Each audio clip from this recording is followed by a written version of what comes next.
नवीन लागवड चालू आहे नारळाची. पण नारळामध्ये आम्ही एकाच ठिकाणी 10 व्हरायटीजचा प्लॉट करत आहोत. महाराष्ट्रात एवढ्या व्हरायट्या कुणी एका ठिकाणी लावल्या नसतील. त्यामध्ये आम्ही सिलेक्शन केलेल्या स्वतःहून व्हरायटी आणलेल्या आहेत. डीजे व्हरायटी आहे.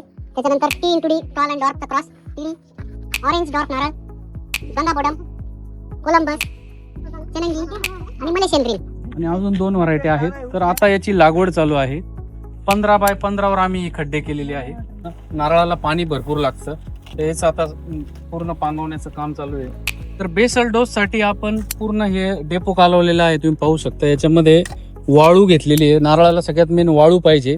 लिंबोळी पेंट, गांडूळ खत, ग्रिफिनचं बायोलॉजिकल फर्टिलायझर घेतलेलं आहे. याचा सगळ्यांचा मिश्र करून त्या 2.5 बाय 2.5च्या खड्ड्यामध्ये कमीत कमी 3 पाट्या 2-3 घमिले मिक्स करून टाकलेले आहे. खाली बेसला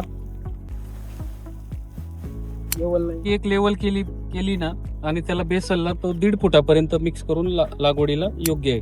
याच्यावरती झाड ठेवायचे आणि मग पूर्ण माती परत खत मध्ये मिक्स करून झाड लावायचे.